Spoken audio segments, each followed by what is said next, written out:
What would you do if someone mocked you in front of hundreds of people? Would you stay silent or would you prove them wrong in the most unforgettable way? Picture this. Boston's Symphony Hall. A room filled with the city's wealthiest elite, all dressed in their finest evening wear. The air thick with expensive perfume and the hum of polite conversation. And in the center of it all, a grand piano sits silent on the stage, its polished surface reflecting the glittering chandelier above. The room has gone completely still. Not a single person dares to breathe. Every eye is fixed on a man sitting at that piano. A man whose hands have just finished playing the final notes of one of the most difficult pieces in classical music history. His fingers hover above the keys, trembling slightly. He's wearing a faded work shirt, jeans with paint stains on the knees, and shoes so worn the leather has cracked along the sides. Across the stage, another man stands frozen. Preston Hammond, one of America's most celebrated pianists, his face drained of all color. His mouth hangs open in disbelief. The confident smirk he wore just minutes ago has completely vanished. In the third row, an elderly woman rises slowly from her seat. Her hand covers her mouth. Her voice comes out as barely a whisper, but in the absolute silence of the room, everyone hears her. My God, that's Darius Cole. The name ripples through the crowd like electricity. Heads turn. Whispers spread. Darius Cole. That name. But how could it be Darius Cole, disappeared 15 years ago? Vanished without a trace. And yet here he is, sitting at a piano in work clothes, having just delivered a performance that will be talked about for years to come. Who is Darius Cole? And how did a man in worn-out work clothes just silence an entire room of Boston's elite? To understand what happened here tonight, we need to go back. Back 3 hours earlier to when this evening began. 3 hours earlier, the same symphony hall looked very different. The main auditorium was empty dark, waiting for the evening's gala to begin. But backstage in the green room, someone was working. Darius Cole knelt beside the grand piano, his toolbox open on the floor beside him. He carefully adjusted one of the strings, his trained ear listening for the perfect pitch. At 38 years old, Darius had the kind of hands that told a story. Calloused fingers, a small scar across his right thumb, nails cut short and practical. These were working hands.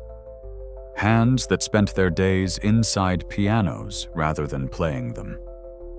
He wore his usual work uniform, a gray shirt with his company's logo stitched on the pocket, dark blue jeans that had seen better days, and those shoes, brown leather boots he'd owned for nearly a decade, the kind of shoes you keep wearing because they've molded perfectly to your feet, even as they fall apart around them.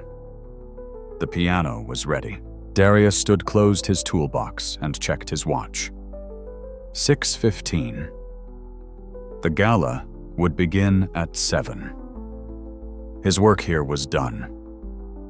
He picked up his tools and headed for the stage door, ready to slip out before the guests arrived.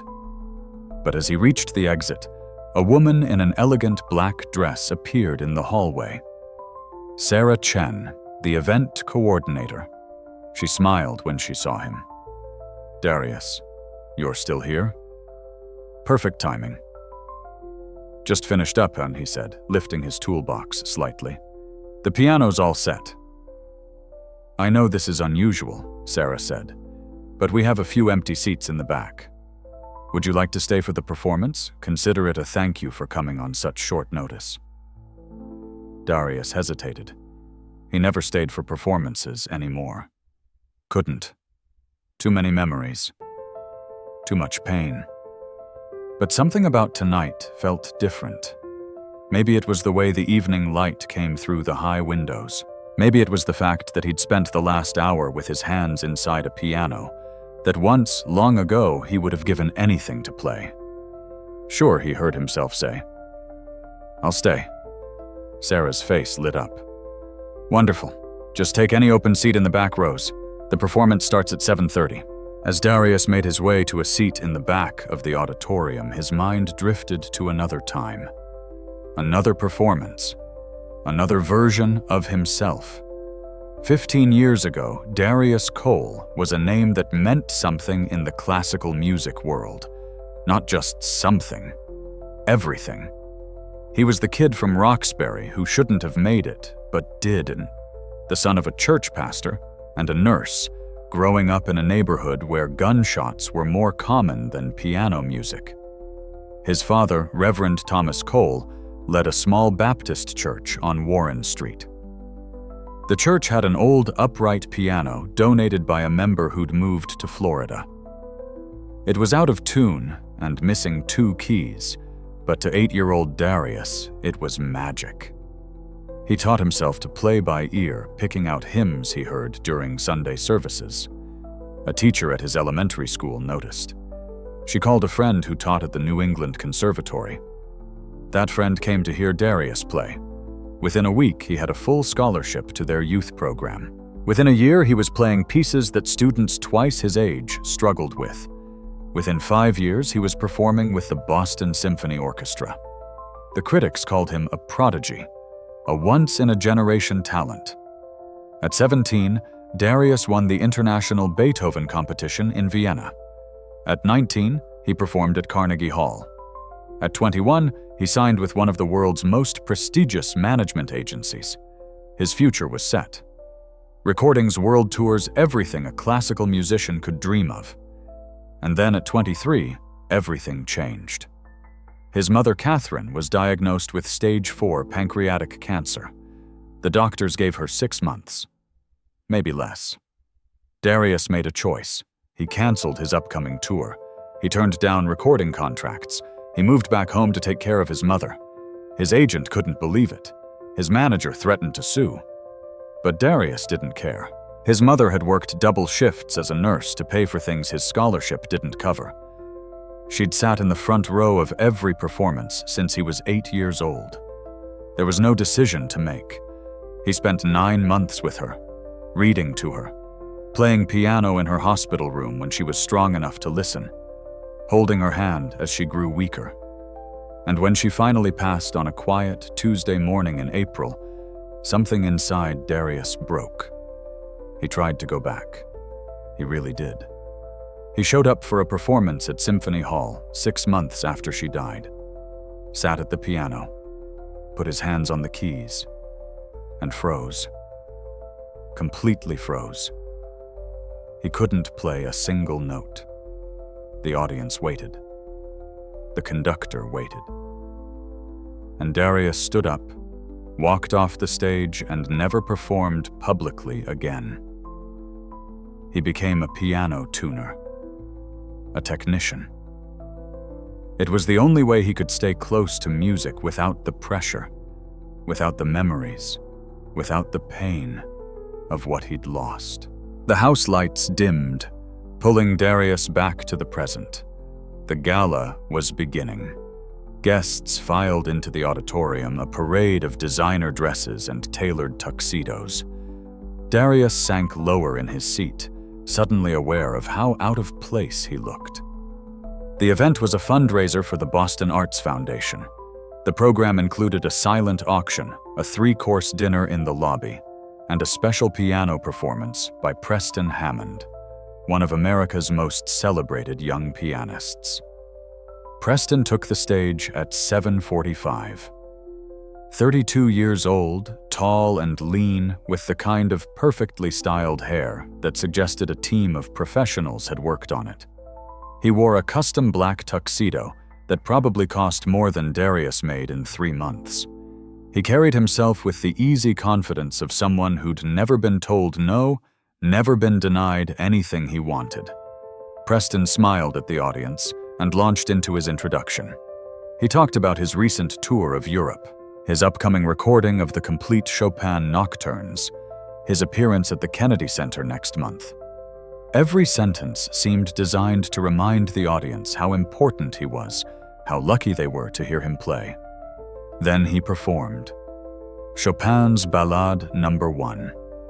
It was technically perfect, every note precise, every dynamic carefully controlled.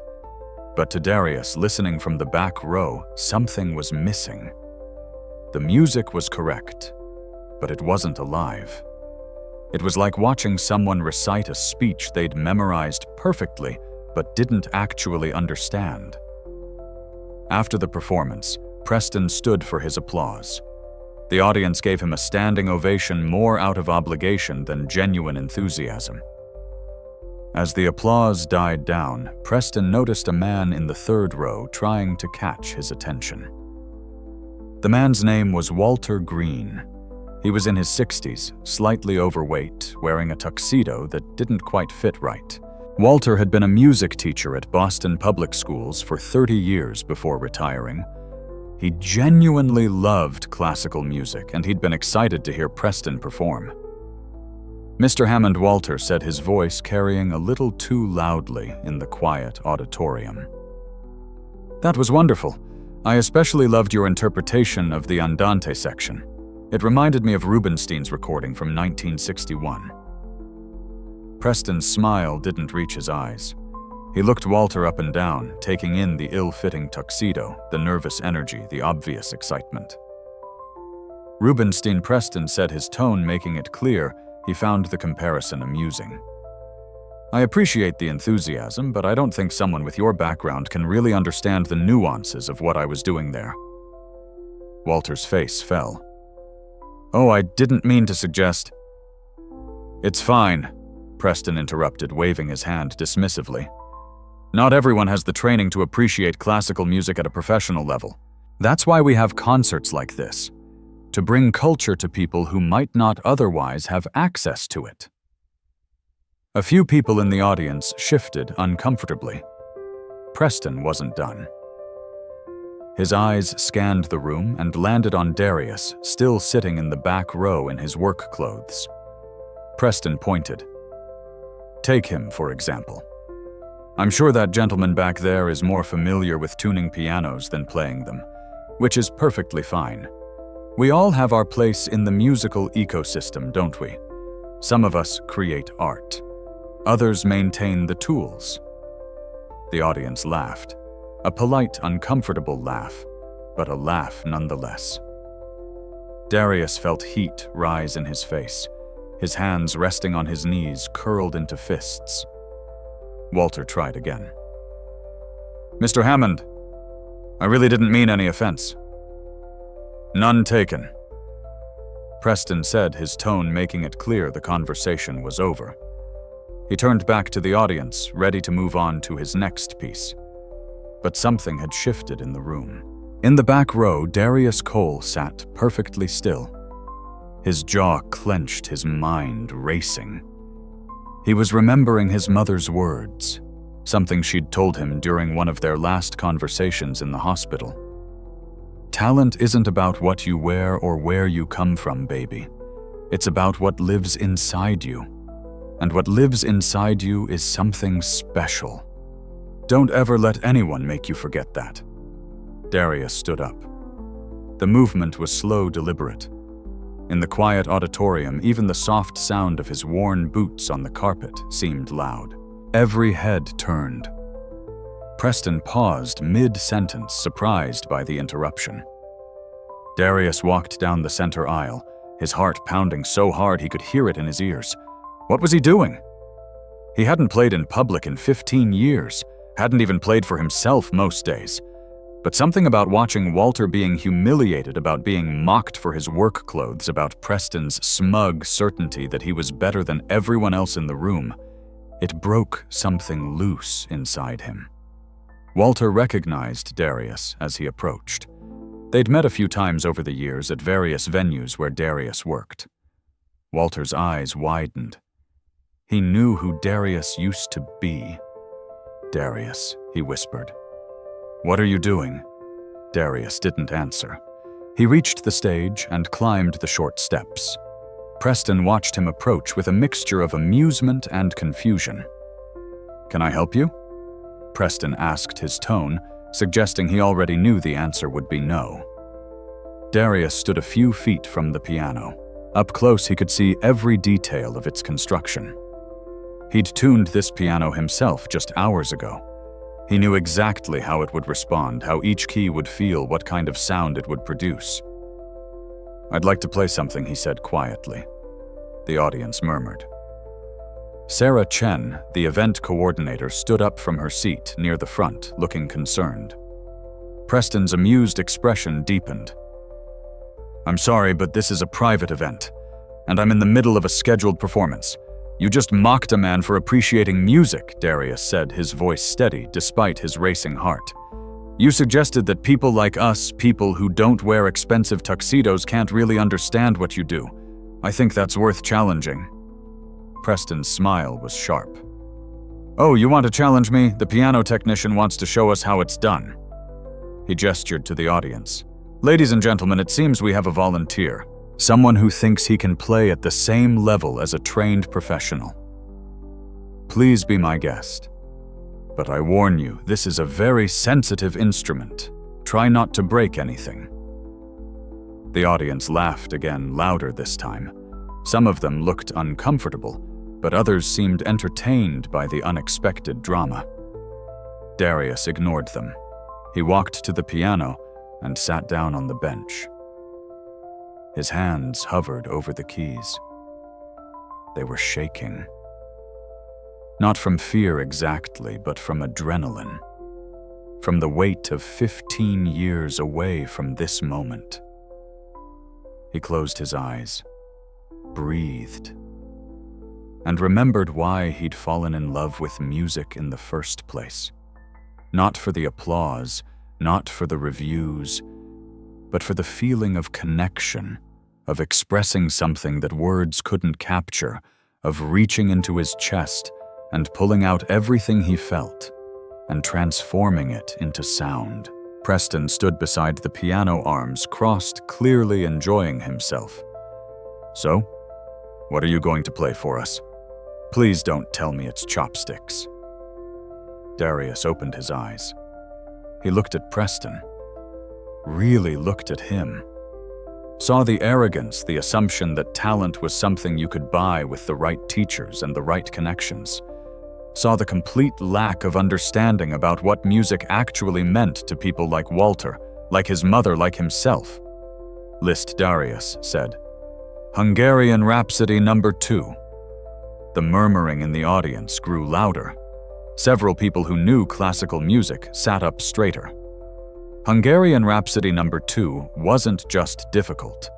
It was a piece that separated amateurs from professionals, good pianists from great ones.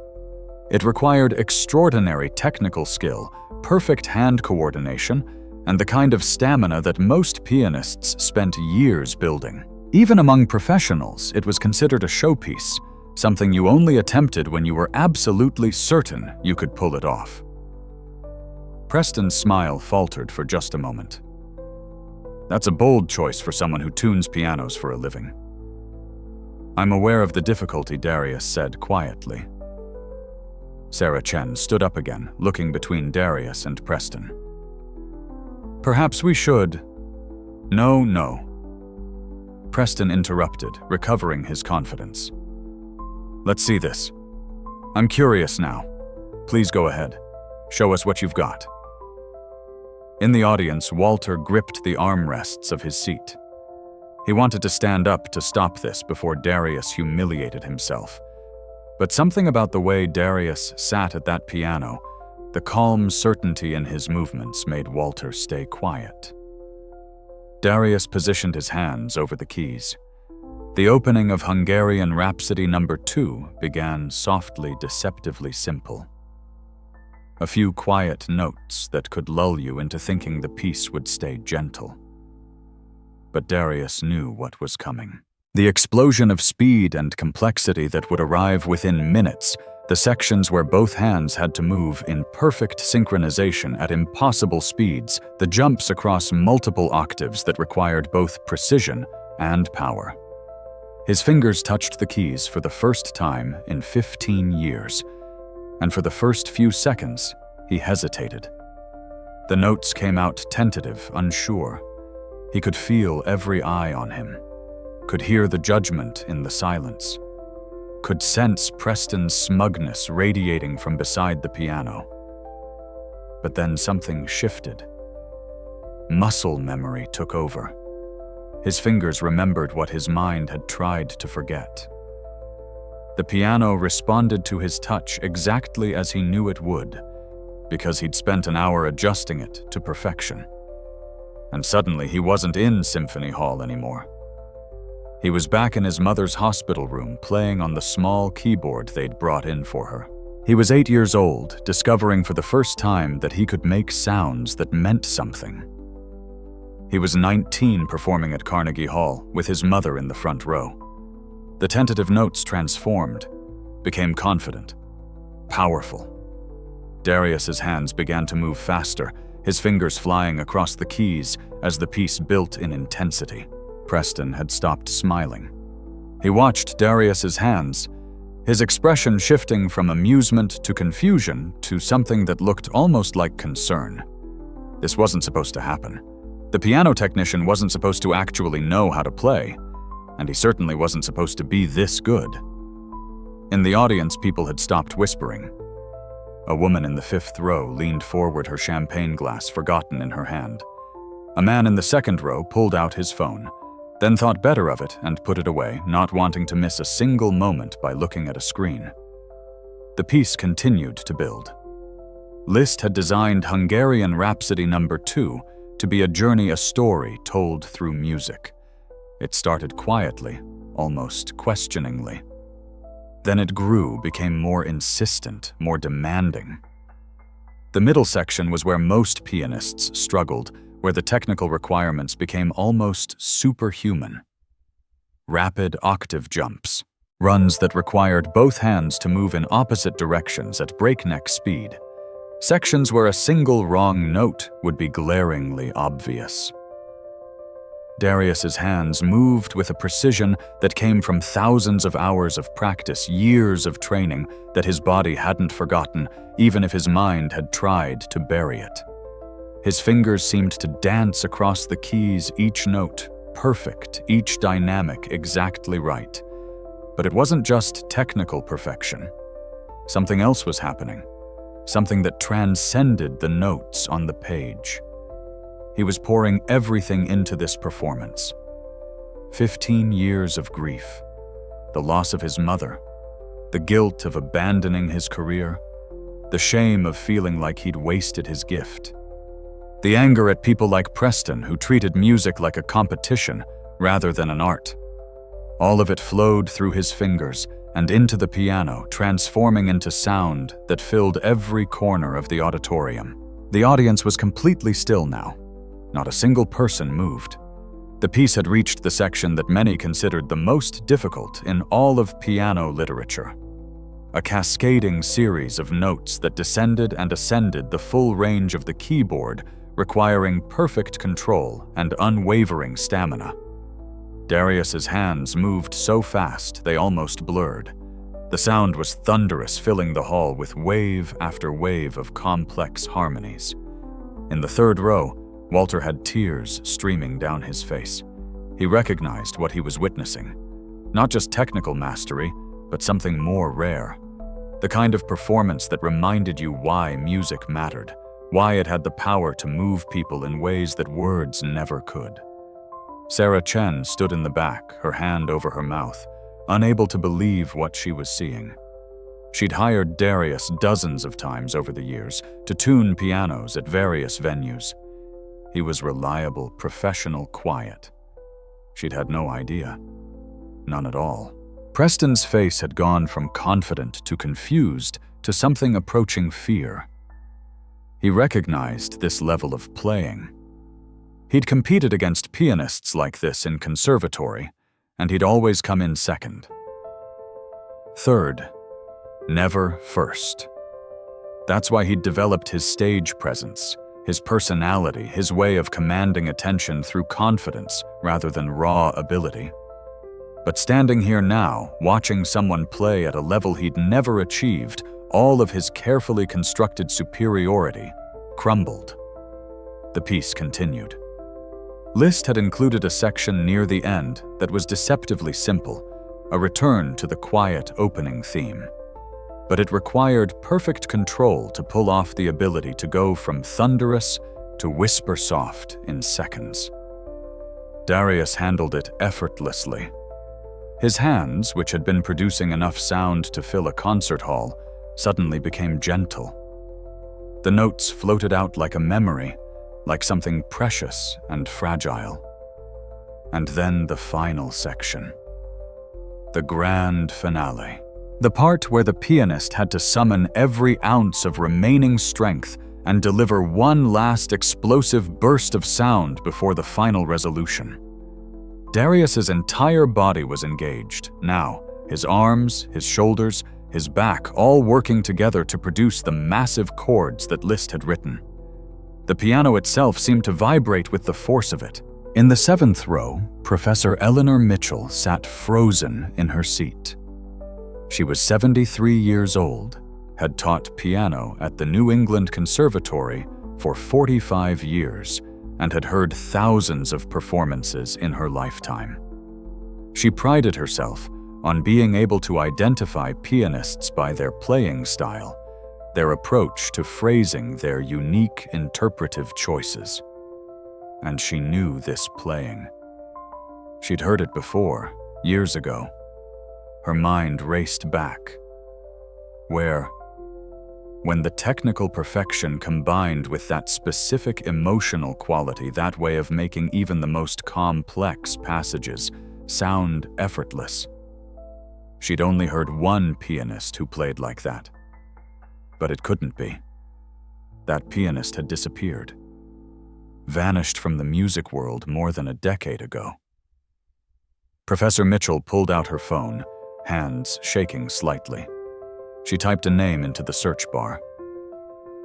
Darius Cole. Images appeared. Articles from 15 years ago. Reviews of performances. A video from his appearance at Carnegie Hall when he was 19. She clicked on the video, her eyes moving between the screen and the man at the piano. The video showed a young man, barely more than a boy, playing with the exact same intensity, the same technical brilliance, the same emotional depth. She looked at the young face in the video, then at the older face of the man on stage. The bone structure was the same, the way he held his shoulders when he played, the slight tilt of his head during the most difficult passages. Oh my God. Professor Mitchell grabbed the arm of the man sitting next to her, a violinist named David Park. David, she whispered urgently. That's Darius Cole. David frowned. Who Darius Cole? The pianist. The one who won the Beethoven competition in Vienna. The one who disappeared 15 years ago. That's him. David looked skeptical, but he leaned forward to get a better look. Other people nearby had overheard. The whisper spread. Someone else pulled out a phone searching for information. More people found the old videos, the old articles. The recognition rippled through the audience like a wave. Preston heard some of the whispering. He couldn't make out exactly what people were saying, but he caught fragments. A name. Darius Cole. That name meant something. Where had he heard it? His face, already pale, went completely white as the memory clicked into place. Darius Cole. The Prodigy. The one everyone had said would be the next generation's greatest pianist. The one who'd beaten Preston's own teacher in the Vienna competition. The one who'd vanished without explanation.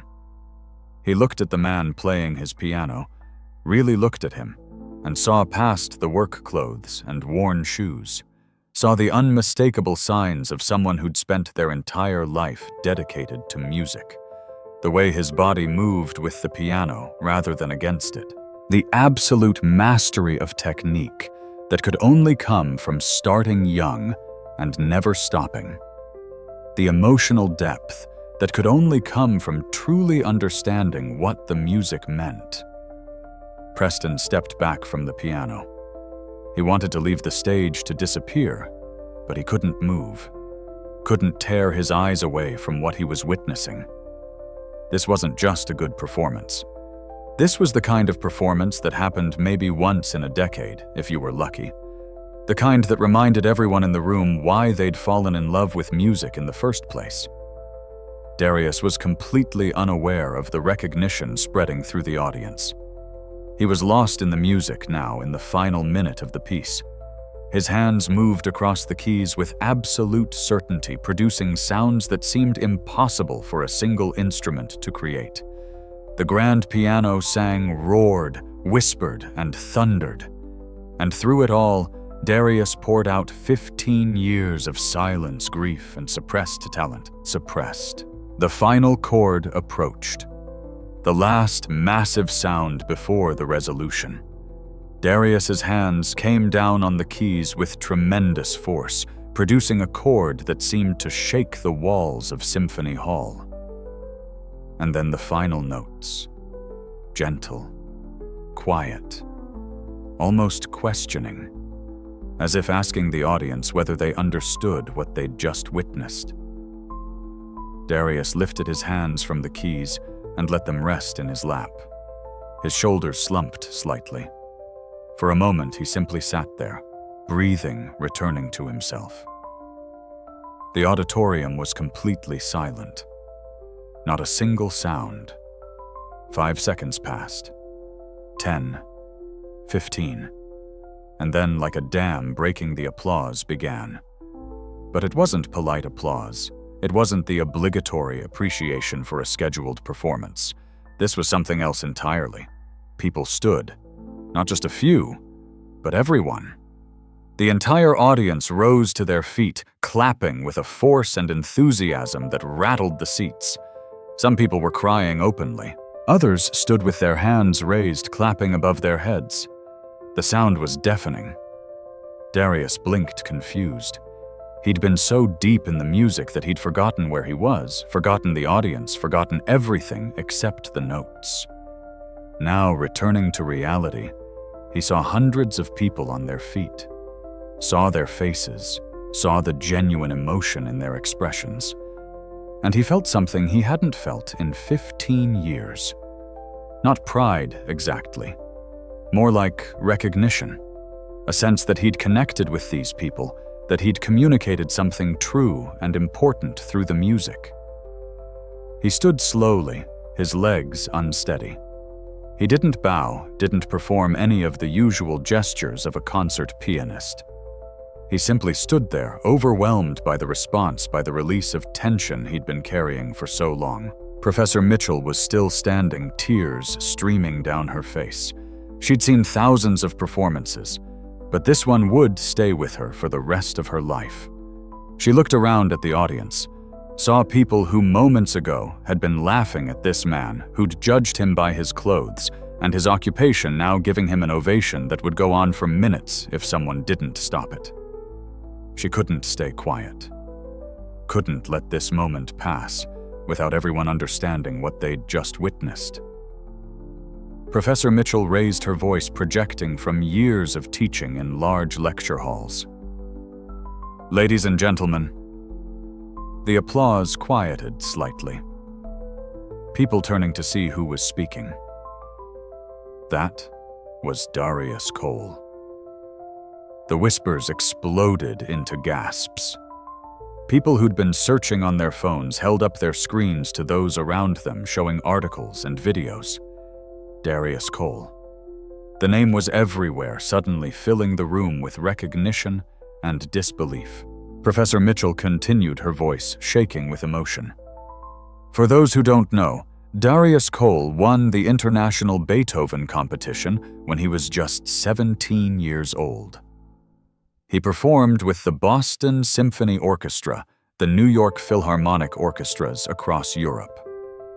Critics called him the most promising pianist of his generation. The New York Times said he played with a maturity and emotional depth that pianists twice his age couldn't achieve. She paused, looking at Darius, who stood frozen on stage, clearly uncomfortable with the attention. 15 years ago, he disappeared from the classical music world. No one knew where he went or why. And now we know. He's been here, in Boston, working on the instruments he once played, living a quiet life, until tonight, when he reminded us all what true artistry sounds like. The applause started again, even louder than before.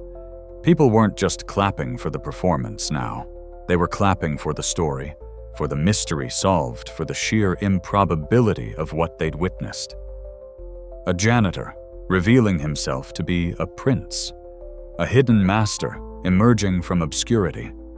It was the kind of moment people would tell their friends about, that would become a story told and retold in Boston's music circles for years. Preston stood at the edge of the stage, his face a mask of conflicting emotions. Embarrassment, shame, anger at himself for not recognizing who this man was. The audience's eyes turned to him, waiting to see what he would do. He'd mocked this man minutes ago, had dismissed his worth based on his clothes, had suggested he was incapable of understanding real music. Preston forced himself to step forward. Every instinct screamed at him to run, to leave, to escape this humiliation. But he was in front of hundreds of people. He had to say something, had to try to salvage this somehow. He approached Darius, his hand extended in what he hoped looked like genuine respect, rather than desperate damage control. "Mr. Cole," he said, his voice barely steady. "I had no idea. I'm deeply sorry for what I said earlier. If I'd known who you were..." "That's exactly the problem," Darius interrupted quietly. He didn't take Preston's hand. "You shouldn't need to know who someone is to treat them with respect. Music doesn't care about expensive tuxedos or prestigious management companies.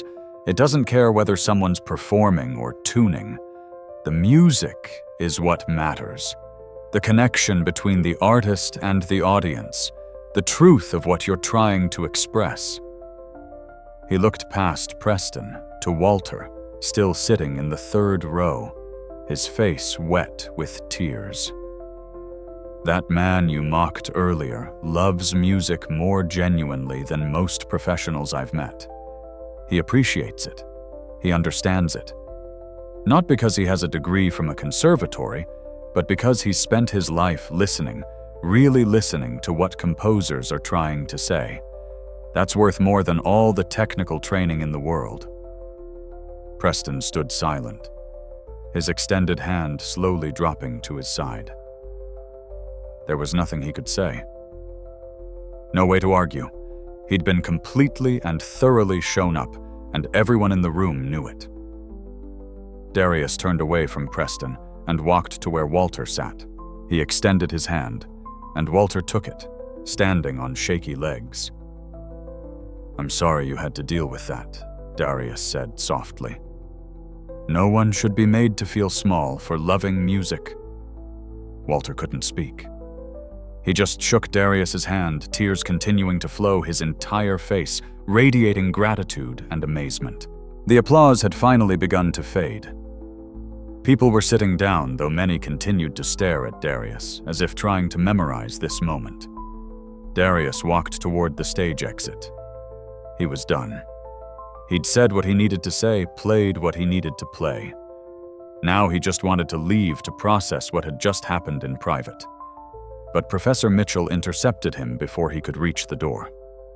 "Darius," she said, and he turned to face her. He recognized her immediately. She'd been one of his theory professors during his time at the conservatory, back when he was a teenager. "Professor Mitchell." "Why did you leave?" she asked, her voice gentle but persistent. "We searched for you, all of us. Your teachers, your colleagues. No one could understand why you'd give up everything you'd worked for." Darius was quiet for a long moment. Around them, the auditorium was slowly returning to normal. People were gathering their things, heading to the lobby for the remainder of the gala. But a small group had formed around Darius and Professor Mitchell, people who wanted to hear his answer. "My mother got sick," Darius said finally. "Stage 4 cancer. She died 9 months later. And after that, I couldn't come back. Every time I sat at a piano, all I could think about was her. All the performances she'd never see. All the music I'd never get to share with her. It was too painful. So I stopped performing. But I couldn't stop being around pianos. So I learned to fix them instead." Professor Mitchell nodded slowly. And tonight, Darius glanced back at the stage at Preston, who was talking quietly with Sarah Chen, probably making excuses for his behavior. Tonight, I remembered something my mother used to tell me. That music isn't about proving you're better than someone else. It's about connecting. About expressing what words can't say. I'd forgotten that. Spent 15 years hiding from it. But watching that man get mocked for simply appreciating a performance, I couldn't stay quiet anymore. "Will you perform again?" someone in the small crowd asked. Darius smiled slightly sadly. "I don't know. Tonight wasn't about starting a comeback. It was about standing up for something that mattered. About reminding myself, and maybe everyone else in that room, that talent isn't about where you come from or what you wear or who your manager is. It's about what you can make people feel." He turned toward the exit again. "If you'll excuse me, I have an early morning tomorrow. Pianos to tune." Professor Mitchell watched him go, a small smile on her face. She understood now. Darius Cole hadn't been lost. He'd just been finding a different way to be part of the music world. And tonight, for a few perfect minutes, he'd reminded everyone what they'd been missing. 1 month later, Symphony Hall hosted another gala. This time, Darius Cole wasn't just the technician. The board of directors had asked him to perform. He'd politely declined, but he did agree to play one afternoon a week at a community center in Roxbury, the neighborhood where he'd grown up. Free concerts for anyone who wanted to come. No fancy clothes required. No tickets to buy, just music. Preston Hammond continued his career. His performances were still technically excellent, but those who'd been at Symphony Hall that night noticed something different in his playing. A hint of humility, a recognition that technique alone wasn't enough. He never publicly spoke about what happened, but he did quietly donate a significant amount of money to the community center where Darius played, funding a scholarship program for young musicians from low-income families. Walter Green attended every one of Darius's community center performances. He sat in the front row always, and he always had tears in his eyes by the end. Music had given him so much joy over his lifetime, and now, thanks to one unexpected evening, it had given him something else. A reminder that standing up for what you love, even when it's uncomfortable, matters. As for Darius, he went back to his quiet life, tuning pianos during the week, playing at the community center on Thursdays, having dinner with his father every Sunday after church, where they'd talk about his mother and the music she'd loved. He never regretted his choice to step away from the professional world. But he also never regretted that one night, when he stepped back into it just long enough to remind everyone, including himself, of a simple truth. Talent doesn't disappear. It doesn't fade just because no one's watching. It lives inside you, waiting for the moment when you're ready to let it out again. Waiting for the moment when you remember why it mattered in the first place. And when that moment comes, when you finally stand up and show the world what you're capable of. It doesn't matter what you're wearing, or where you've been, or how long you've been silent. All that matters is the music, and the courage to play it.